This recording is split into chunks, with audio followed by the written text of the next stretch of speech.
I was just having a conversation with somebody that's very near and dear to me. And I was talking about just how lonely it can be, to just be on this journey of healing and just kind of feel like, I don't know, you you're processing so much. You're starting to see things so differently, and just like the way that you approach life and yourself and people begins to change, right? And the fascinating thing about it too is that the people that were used to you being a certain way or still are used to you being a certain way that just doesn't vibe with you anymore, right? Maybe they try to hold you back. Maybe they try to convince you that you're going crazy or that something about you is not right. Um, Healing is a very challenging endeavor. Diving into self is a very challenging endeavor. Um, and I'm just, full honesty. I mean, it's how I feel right now.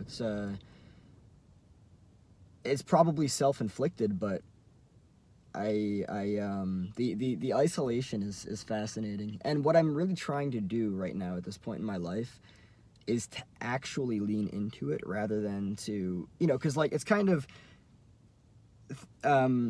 maybe it hasn't always been this way, but in my life I've had a fear of heights, right? Which is fascinating because I've actually been skydiving before, more than a decade ago.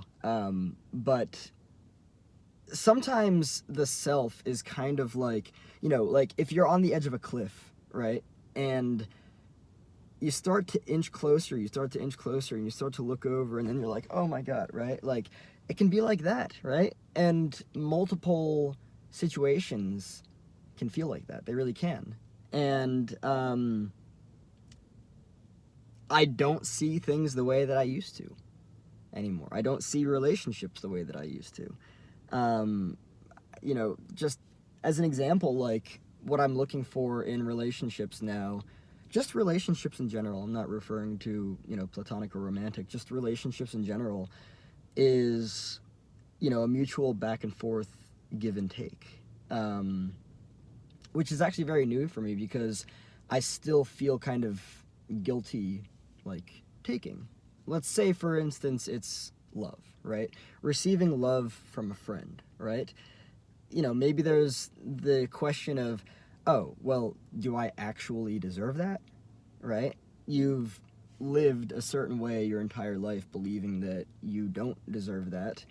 And so to actually, like, take it and put it in your hand and see the magnificent turquoise crystal that it is, and just be like, wow, right? And then to just, start to bring that closer to you and closer to you and closer to you and closer to you. Maybe you even start to bring it closer to your heart, right? Maybe there's resistance from your heart because you're like, nope, nope, nope, nope, nope, nope, nope, nope. It can't be real. It can't be real. Like it's such a fascinating thing. Um, I am very interested in just how deep this can get for me. I really am. Um, I love healing. I really do. I also don't like it at all. It's kind of like paradoxical and contradictory because yeah, it's just I don't know. It's fascinating. But there is definitely an element of loneliness that comes with it that is just like fucking incredible. And what I'm learning is to actually like go into the loneliness, go into the darkness, the challenging feelings, to just actually like nestle into it is what this is all about.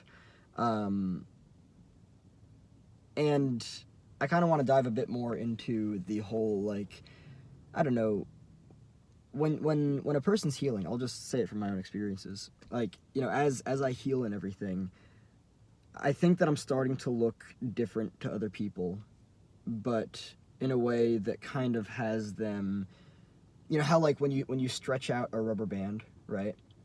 You can stretch out a rubber band as fucking far as you want to go, right? And then, I mean, at some point it's going to snap, right? But we're not talking about the snapping part. You know, stretch out a rubber band, right? But then, like, I stretch that rubber band out, right?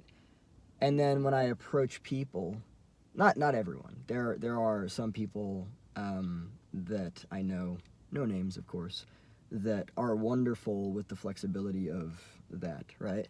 But I approach some people when I'm really stretched out, right? And it's like, not that they say this word for word, but they kind of approach me with an energy dynamic of like, what are you doing? Why are you doing that? What's going on? Don't do that. That's not like you. I don't think you should do that. Who's telling you to do that? Why are you doing that? That feels weird. I'm used to you being this way. Why would you do that? Don't do that. Yeah, I don't like that. Don't do that. Right? And so like that stretched out rubber band keeps going back this way, right? Depending on, who you approach, who you surround yourself with. And I'm just so fascinated by how fucking lonely it is out here. It really is. And when I say out here, I'm specifically referring to this space that is healing.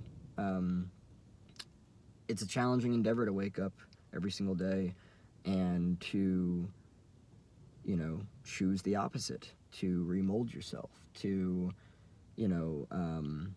listen to different music, to, music that you're not even really that, like, familiar with, to approach relationships differently, to set boundaries, to have your boundaries be rejected, to have people leave you because you've just set boundaries with them and now you're like,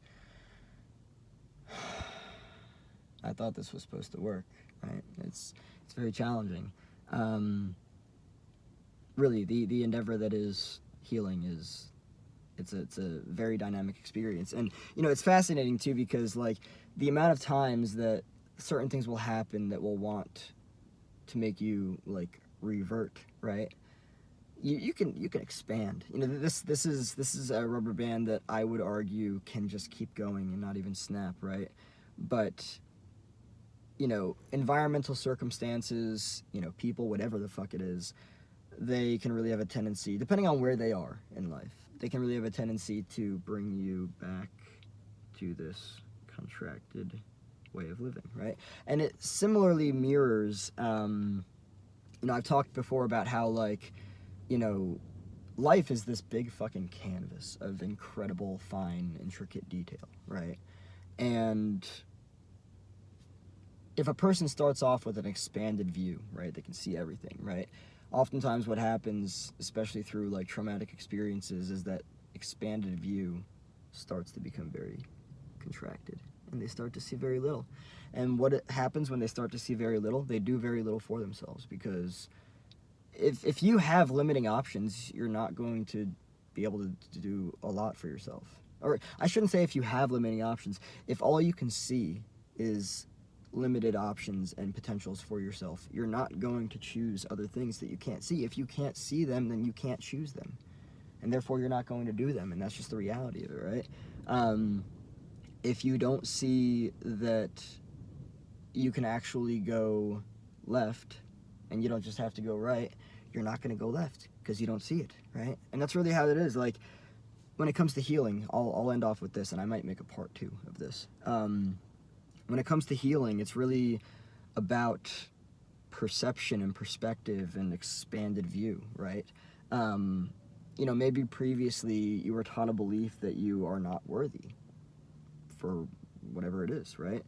It's a very contracted view, right? And so it's wild because what you can do then is, with the same rubber band metaphor, right? I am worthy, I am worthy, I am worthy, I am worthy, I am worthy, I am worthy, I am worthy, over and over and over again, right? Bring that to somebody who doesn't feel worthy about themselves, they're going to bring you right back to this, right?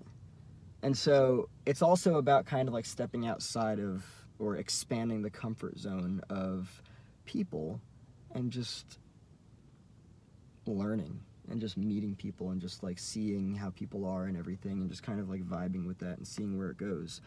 Yeah, it's definitely lonely because it's challenging. This is hard fucking work. It really is.